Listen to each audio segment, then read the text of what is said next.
back. We are here with our first conversation this morning via Zoom.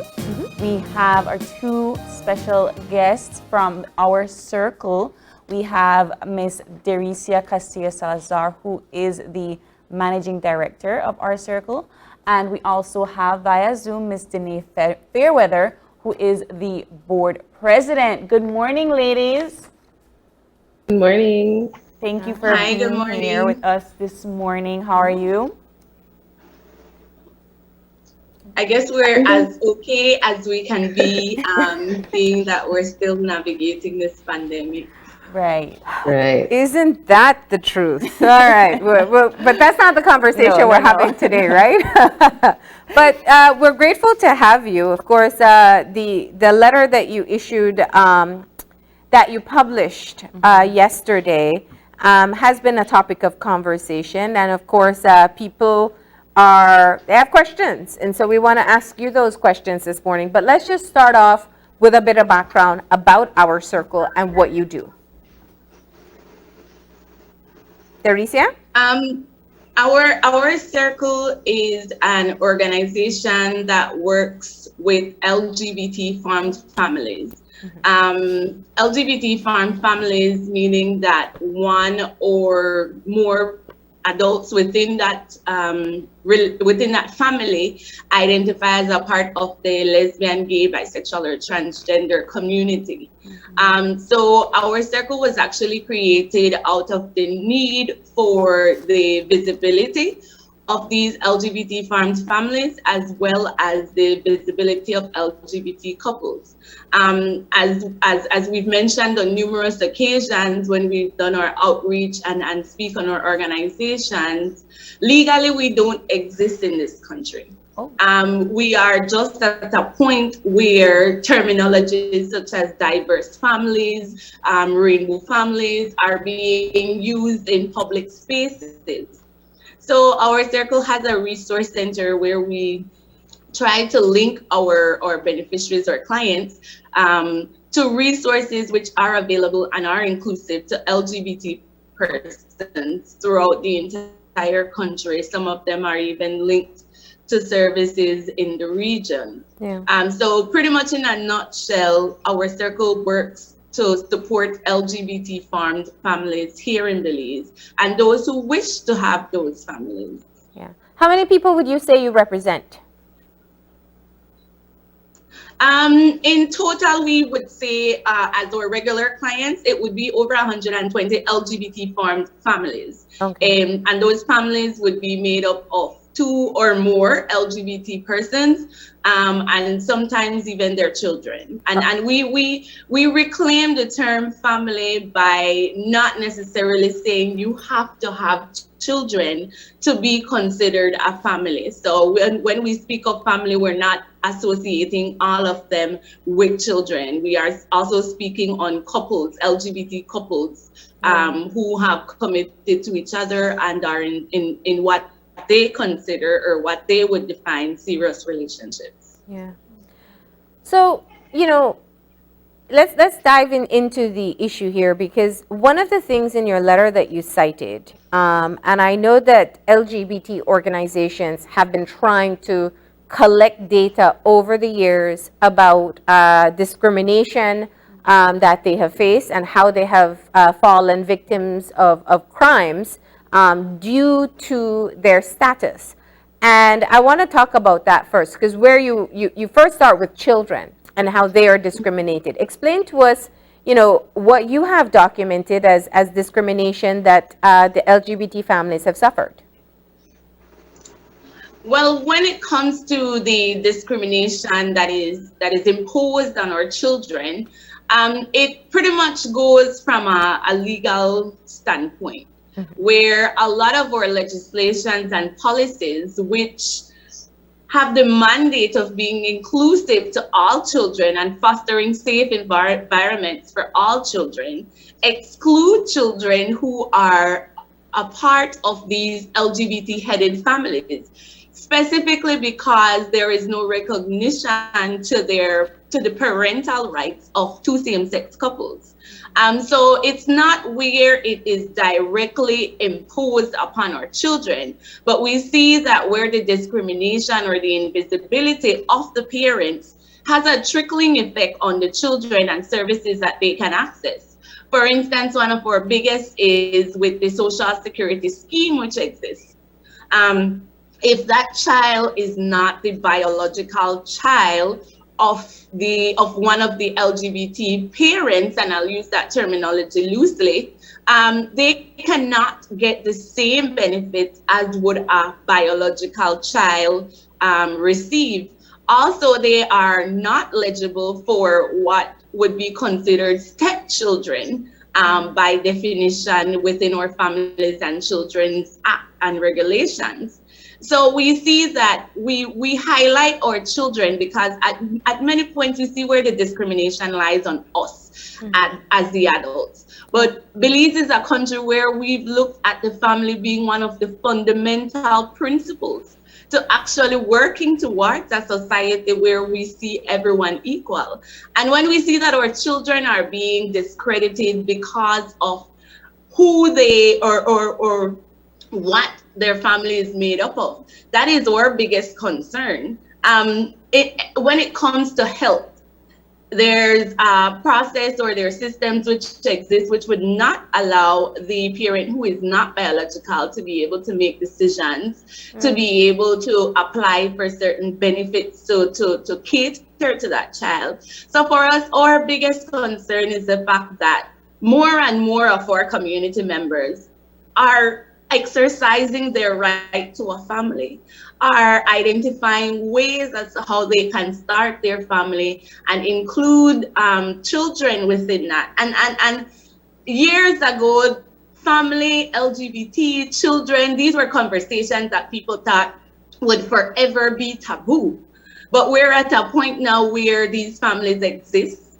Attention needs to be drawn as to where the discrimination trickles down to not only the persons who a lot of people would argue made the choice to identify as a part of the LGBT community.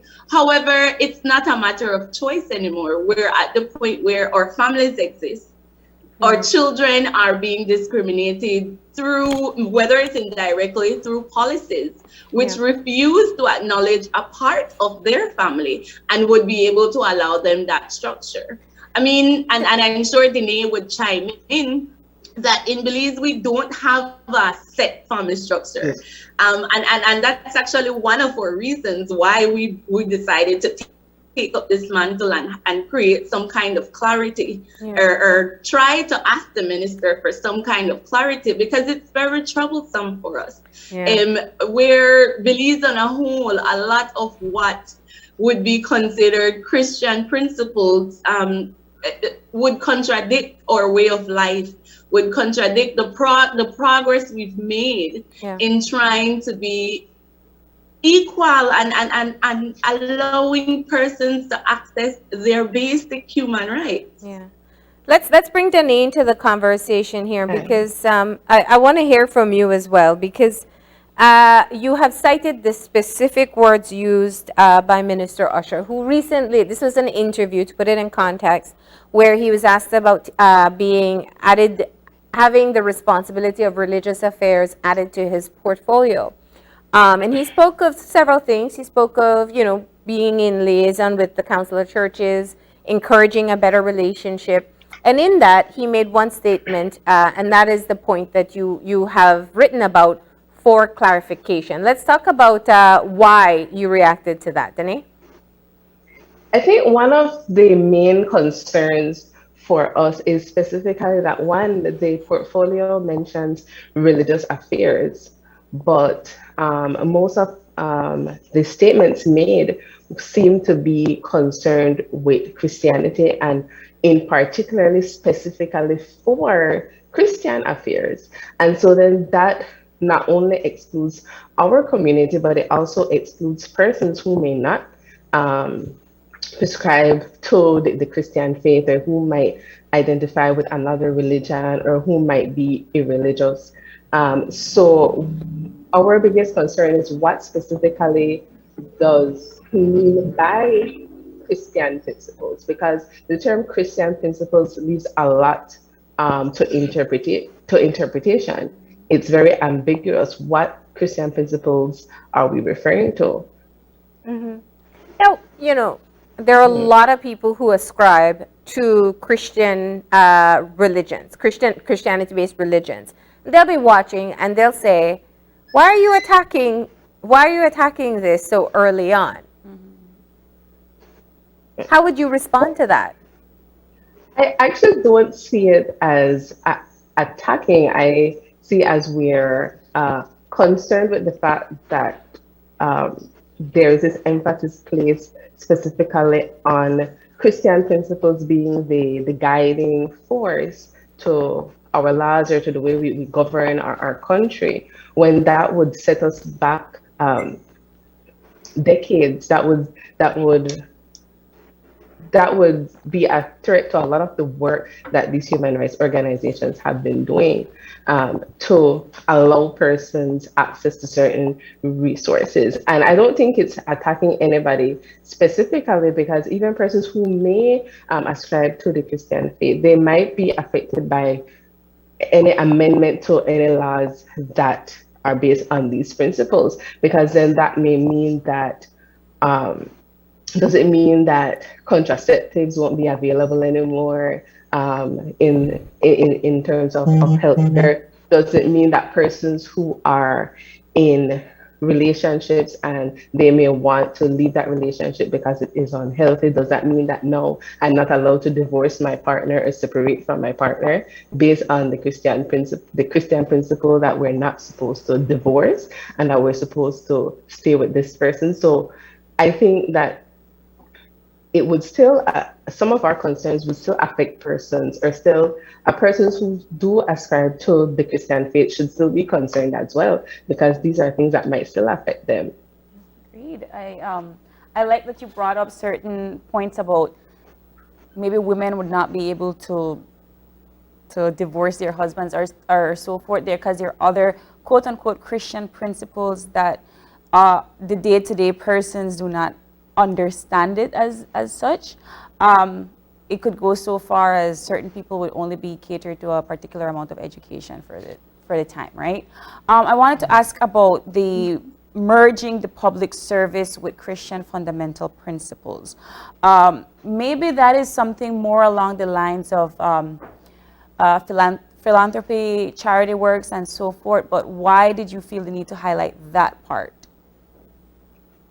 Well, because if it can be, it may be that he meant in terms of philanthropy and things like that, as you said. But if that's the case, then that should have been specifically highlighted, because that Christian principle it's very ambiguous, and it leaves a lot of room for interpretation, because what might be there may be Christians who feel like these are their principles that they abide by, and there may be Christians who may be a bit more liberal and don't abide by some of those principles. So what are the Christian principles? So I think if it was in terms of charity work and philanthropy and that kind of thing, then it should have been specifically highlighted.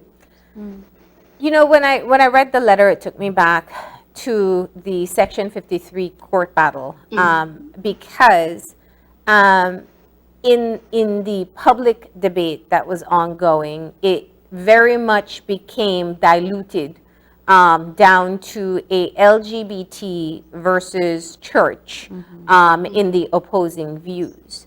And so when I read it, it kind of felt like we were headed back in that direction. And it is, and will continue to be a divisive issue in terms of how people see it. But what's different now is that there are more LGBT communities, and there are far more people who openly identify as a part of the community or an ally of the community. But how do you approach this without starting, the same kind of hostile debate that we saw around that time? I hear somebody chuckling. Is that you, Derricia? Marlene, when our circle decided to address this issue, it was quick action by Denae to decide that we needed to grab this by the horns and address it. We never wanted, and we still don't want this to be an LGBT issue. Because when it comes to human rights, we do understand that religious freedom is a part of human rights as well.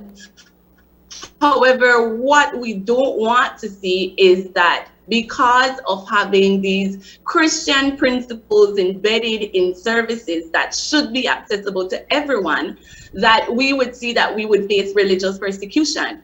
And for us, while we did do this open letter, we have also called on we've sent a joint letter to the Human Rights Commission, to the National AIDS Commission, and to the Women's Commission. Because if as you rightfully said, Marlene, if at every time there is something affecting human rights issues, it's the LGBT community stepping up, eventually people who do not consider themselves a part of the LGBT community will become less and less in tune with human rights violations which are occurring.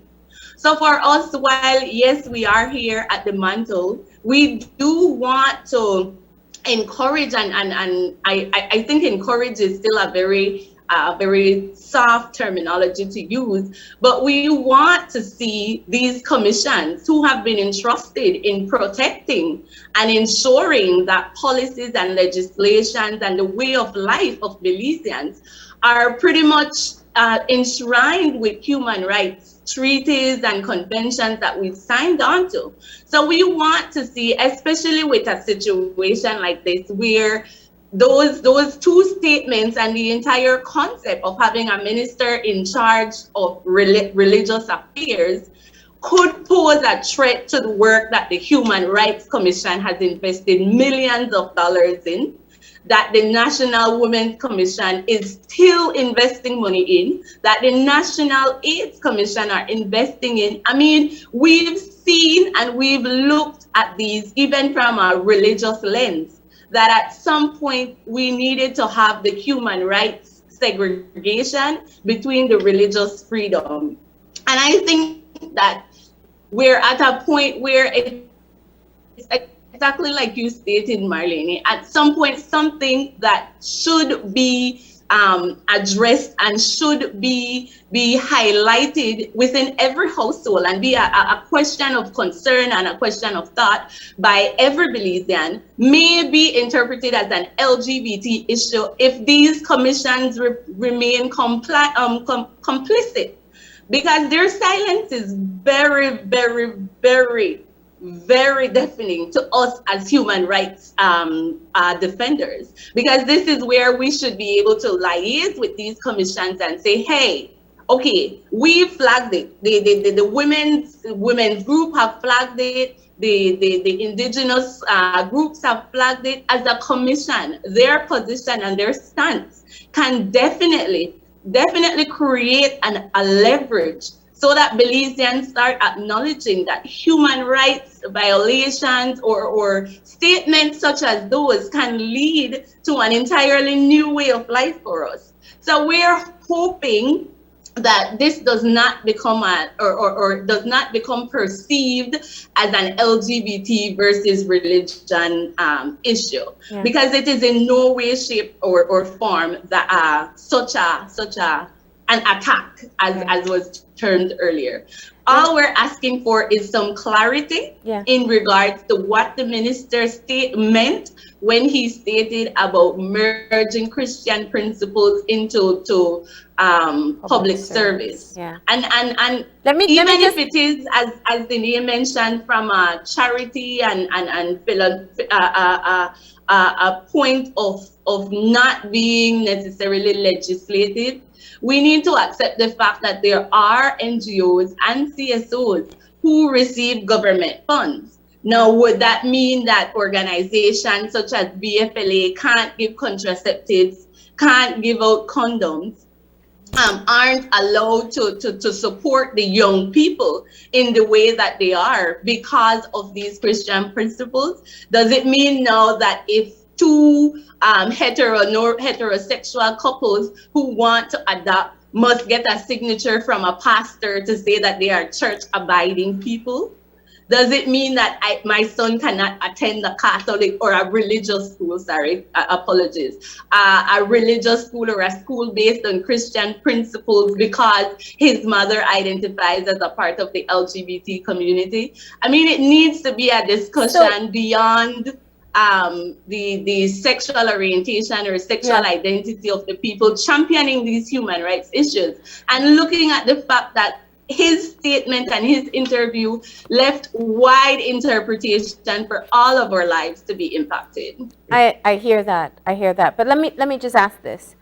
Could it be that it was a statement that was made? I mean, the announcement for the addition of the religious affairs portfolio was only announced that morning. The media took the opportunity to ask the question. Mm-hmm. Could it be that perhaps you're viewing this already as too fatalistic and that there can be, that it may not be a situation where it's taking us down to legislated changes that align with Christian values or any particular religion? Definitely. Marlene, that statement. Sorry, Denae, go ahead. No, I would say it could be that probably he was misspeaking, and that was not specifically what he meant. And we would hope that that is the case. Yeah. But what we're seeking really is clarity in specifically what he meant by that statement. Yeah. Have you gotten any responses yet since you issued the letter?